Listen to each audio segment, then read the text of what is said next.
Bonjour à tous, 8h10 dans la matinale RCF, à la veille de la journée mondiale de la vie consacrée qui veut mettre en valeur les religieuses et les religieux. Notre grande invitée ce matin est la responsable d'une congrégation religieuse née en Bretagne dans l'effervescence du 19e siècle. Une congrégation aujourd'hui plus menue, présente dans 9 pays et qui compte environ 425 religieuses dans ses rangs. Une congrégation qui cherche à témoigner de la tendresse et de la miséricorde de Dieu avec humilité et simplicité. Bonjour Anne Chapelle. Bonjour. Vous êtes donc la supérieure générale des Sœurs du Sacré-Cœur de Jésus. Vous y êtes entrée il y a un peu plus de 30 ans. Vous aviez alors 23 ans. Je le disais, chaque année, le 2 février, l'Église catholique célèbre la vie consacrée. Consacrée, ça veut dire quoi ? Alors, consacré, ça peut se comprendre selon des termes très simples, c'est-à-dire consacrer sa vie au service de Dieu, au service des frères, comme on dédie toute son énergie à quelqu'un. Mais consacrer, c'est un terme aussi plus technique qui veut dire appartenir à Dieu par une grâce du Christ. Et tout chrétien est consacré par son baptême.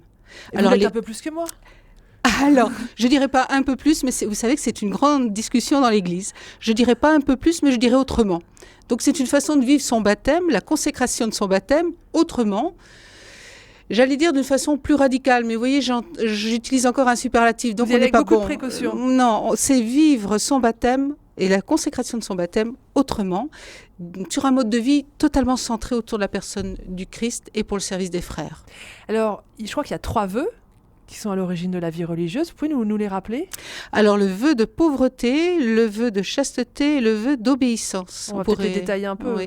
Le vœu de pauvreté, on pourrait dire que c'est un vœu de simplicité volontaire, c'est-à-dire on s'engage à partager les biens matériels, mais aussi les biens des qualités de chacun. Donc c'est plutôt un vœu au partage. Et c'est tendance. Et c'est tendance. Avec ce vœu-là, on n'a pas trop de problèmes aujourd'hui. Le deuxième vœu est plus compliqué, c'est le vœu de chasteté. C'est moins tendance. C'est moins tendance, beaucoup. Alors le vœu de chasteté, c'est se rendre libre pour ne pas entrer dans une dépendance affective, mais essayer d'aimer d'un amour universel. En gros, on choisit, parce que le Christ est au centre de notre vie, de ne pas avoir de partenaire intime privilégié. Et donc d'essayer d'exercer l'amour de Dieu envers tout le monde. Donc c'est un exercice de liberté aussi face à la dépendance affective. Le vœu d'obéissance, vous savez, est peut-être le plus compliqué. C'est ça, c'est le plus difficile ? Je pense que dans la durée, c'est le plus compliqué à cause de l'individualisme qui grandit dans notre société. Alors le vœu d'obéissance, c'est accepter de ne pas décider tout seul de sa vie. Donc c'est une sorte de vœu de la solidarité, de l'interdépendance dans la décision. Et je crois que plus on avance dans les années de vie religieuse, celui-là est plus compliqué.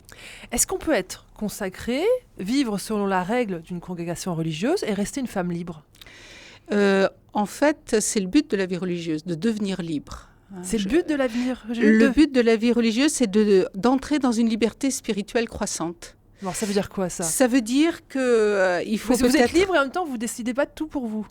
Alors, être libre, ce n'est pas choisir une chose ou l'autre, choisir de manger une orange ou une tablette de chocolat. Vous voyez, ça, c'est du libre arbitre. Être libre, c'est pouvoir consentir à dire oui à une parole qui est la parole du Christ qui nous vient par différentes médiations. Donc la vraie liberté, c'est de pouvoir épouser la volonté de Dieu. Alors c'est des grands mots, mais c'est d'essayer d'entrer dans le projet d'amour de Dieu pour les hommes et les femmes de ce temps. Ça veut dire que quand on rentre, on croit qu'on est libre, et puis finalement, on se rend compte qu'on était attaché à beaucoup de choses. Et puis les vœux, la vie communautaire, etc., la prière, nous fait nous détacher peu à peu pour nous attacher à la personne du Christ. Et c'est là qu'on devient libre. Anne Chapelle, vous êtes, je l'ai dit, rentrée chez les Sœurs du Sacré-Cœur de Jésus il y a 30 ans. Oui, vous, aujourd'hui, alors que vous êtes la supérieure de cette congrégation, vous avez tout un tas d'obligations, de problèmes à affronter. Vous êtes plus libre qu'il y a 30 ans ? Je pense qu'il y a quelque chose de l'ordre d'une entrée dans la liberté, ça c'est certain. Et, parce que vous voyez, le service d'autorité tel que je suis amenée à l'exercer avec mes conseillères aujourd'hui est quelque chose qui est non pas une science du management, mais une réalité profondément spirituelle. C'est-à-dire être de plus en plus à l'écoute de Dieu et à l'écoute de mes sœurs. C'est-à-dire sentir où souffle l'esprit dans les communautés de la congrégation, vers quelles orientations prendre, etc. Donc finalement, le supérieur général, je pense que c'est une de celles qui obéit le plus, au sens où du moins, elle est sollicitée pour obéir beaucoup. Obéir dans le sens d'écouter. Je voudrais qu'on reprécise les mots parce que vous êtes la supérieure générale. Quel est votre pouvoir ? Quelle est votre autorité ? Comment se prennent les décisions dans votre congrégation ? Alors j'aime bien que vous fassiez la différence entre autorité et pouvoir, parce que autorité est quelque chose qui tient au rôle d'une personne. Donc pour une supérieure générale, le mandat a été confié à un chapitre général pour 6 ans, ça va s'arrêter au mois de juillet prochain. Et le pouvoir, c'est plutôt lié à la capacité d'influence d'une personne. Donc le pouvoir, il est en toute personne. L'autorité, elle est là pour faire grandir. Autorité, ça vient d'un mot latin qui veut dire faire grandir. Donc l'autorité est là pour susciter la vie dans une congrégation. Alors, chose très importante, dans une congrégation comme la nôtre, l'autorité ne s'exerce elle ne s'exerce pas seule. Il y a toujours un conseil. Vous n'êtes jamais amené à trancher seul ? À trancher, c'est une chose différente, mais du moins discerner, le discernement est dans 99% des cas fait en commun. Et la décision, si elle revient à la supérieure générale, elle doit être supportée au sens anglais du terme, c'est-à-dire soutenue par ses conseillères. Vous voyez, dans la vie religieuse, on a beaucoup de régulations, beaucoup de procédures pour que l'autorité ne bascule pas sur le côté d'un pouvoir mal géré. Bon, alors, je vous entends dire tout ça, et en même temps, on est dans une période difficile au sein de l'Église catholique, et il y a plein de scandales, des abus sexuels, des questions d'emprise qui émergent, certains ont lieu dans des communautés religieuses. Qu'est-ce qui a été dévoyé ? C'est l'autorité qui a été dévoyée ? Peut-être une compréhension de l'autorité qui n'a pas été suffisamment approfondie ou régulée. Et vous savez, quand les méthodes, les verrous, je dirais, il y a comme des sortes de verrous institutionnels qui fait qu'une personne, normalement, ne peut pas prendre le pouvoir.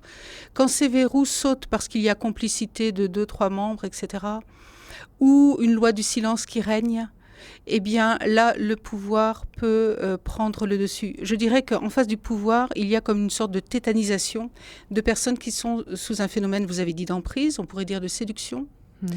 Et cette séduction fait qu'il y a un manque d'authenticité et du côté de la personne qui est en service d'autorité et du coup une limitation de la liberté dans le sens où on la disait tout à l'heure, du côté du membre, de la sœur. Alors comment est-ce qu'on s'assure, quand on est la responsable d'une communauté comme vous, Anne Chapelle, comment est-ce qu'on s'assure que les sœurs qui vivent avec vous puissent rester des femmes libres ? C'est toujours en partageant l'autorité ?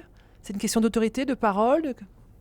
C'est une question de parole, parce que c'est pas toujours en partageant l'autorité. Parce que si on va dans les détails, il y a quand même une structure qui reste hiérarchique de la vie religieuse, même si on la considérant de près, on peut voir qu'il y a des processus démocratiques. Mais la liberté est préservée par le dialogue avec les sœurs. Vous savez, l'autorité n'ordonne jamais. Nous demandons au maximum, mais surtout nous discernons avec la sœur pour telle ou telle orientation, telle ou telle mission qu'elle aurait à prendre. Donc c'est un dialogue.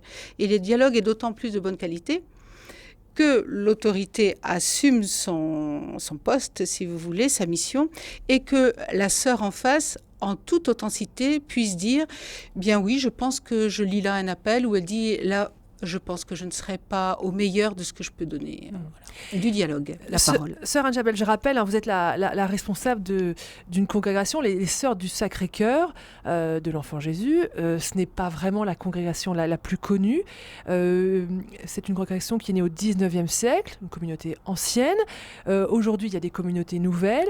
Quelle était votre mission au moment de la création et comment vous adaptez-vous aux nouveaux défis de l'Église et de la société d'aujourd'hui ?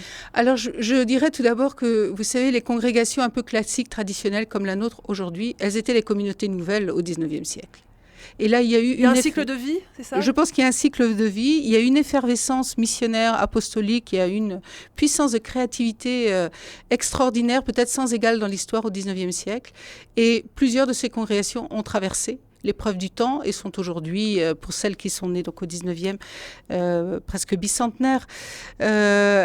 L'origine, c'était, après la Révolution, d'assurer l'éducation, en particulier des petites filles, d'assurer le soin des malades, d'être auprès des mourants et d'être des aides aux prêtres.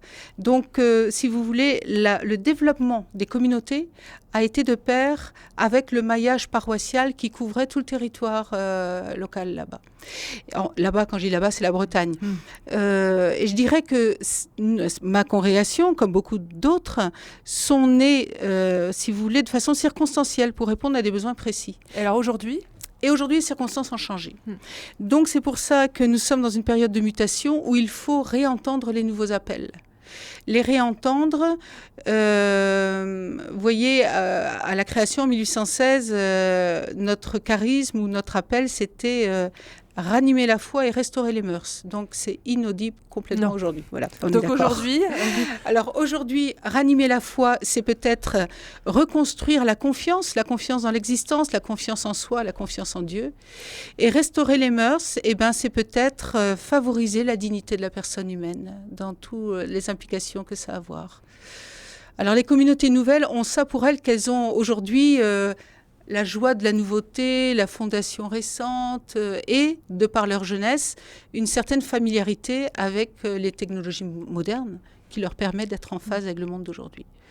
Alors je dirais que sans doute le dynamisme d'une congrégation se joue sur une alliance entre la modernité mais aussi la tradition. Allier, celles d'entre nous qui arriveront à allier tradition et modernité auront sans doute encore de belles années devant elles. Anne Chapelle, la question des vocations n'est-elle pas anxiogène dans une communauté religieuse comme la vôtre ? Vous avez des novices, mais il n'y a pas de novices françaises, par exemple. Anxiogène, elle serait anxiogène si le but d'une congrégation était sa survie propre. Et vous voyez, quand on rentre dans un institut, on n'a pas l'obligation de faire vivre l'institut.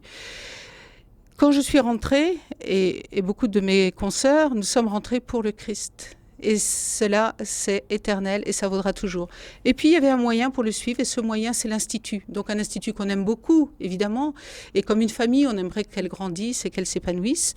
Maintenant, si elle passe par des périodes de déclin et des périodes compliquées, eh bien, on assume comme dans une famille. Mais vous voyez, ce qui nous procure la joie, c'est la suite du Christ. L'Institut est un moyen, un heureux moyen, et c'est heureux que l'Église permette par la vie religieuse, autant de façon originale, de se donner totalement au Seigneur pour toute la vie. Anne Chapelle, demain, l'Église catholique célébrera la fête de la vie consacrée.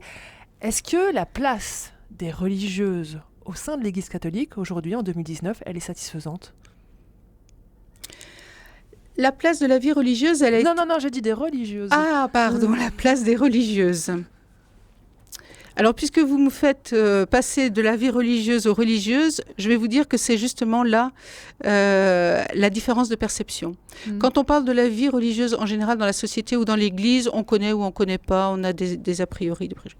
En général, quand vous connaissez Sœur Lucie ou Sœur Marie-Thérèse qui vit dans la cité de Trappes, vous aurez des témoignages qui vous confondent d'humilité, qui vous laissent sans mots parce que le contact au quotidien est en général très constructif et aide les personnes à tenir debout.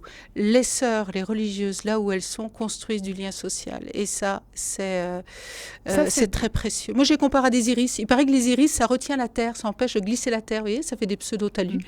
Je me dis que dans une société qui devient liquide, les religieuses, c'est comme des iris qui empêchent que tout s'en aille à volo, au sens des relations, au sens du respect de la personne, de la création du lien sur du long terme. Vous voyez, notre fragilité et notre richesse, c'est de construire sur du long terme. Anne Chapelle, ça c'est la place des religieuses dans la société, dans l'Église catholique aujourd'hui ? Dans l'Église catholique aujourd'hui, je peut-être la mettrais avec autant de challenge que la place de la femme dans l'Église. Je pense que c'est le féminin qui est peut-être en difficulté de créance, de représentation, dans une église qui parfois peut verser dans le cléricalisme, mais pas toujours. Mais vous savez, il y a le fait aussi que nous, les religieuses, on ne revendique pas des postes de visibilité. Si la visibilité et l'exposition est nécessaire pour la mission, on y va. S'il faut rester dans la discrétion et l'enfouissement, on sait que là aussi, le royaume de Dieu est à faire avancer et à créer. Donc, vous savez, ça ne nous empêche pas de dormir, en fait. Mais bon, je suis plus tracassée pour des femmes laïques qui ont réellement des postes importants et qui sont peut-être pas reconnus à leur juste mesure. Voilà. Anne Chapelle, ça rend heureuse d'être religieuse? Ah oui, c'est fait pour. C'est fait pour? C'est fait pour. C'est-à-dire que, bon, moi, quand je suis rentrée dans la vie religieuse, je voulais changer le monde. Hein. Puis après 30 ans, je me rends compte que le monde est à peu près le même, mais c'est moi qui ai changé. Donc, la vie religieuse, c'est comme l'expérience d'une conversion sur la longueur d'une vie. Et cette conversion qui est une purification, qui aussi, on parlait tout à l'heure de liberté, rend heureuse. Il y a une sorte d'accomplissement. C'est exactement ça. Merci beaucoup, Anne Chapelle, d'avoir été notre grande invitée ce matin. Je rappelle le nom de votre congrégation, les Sœurs du Sacré-Cœur de Jésus. De Jésus. On laisse l'enfant. Voilà. Merci.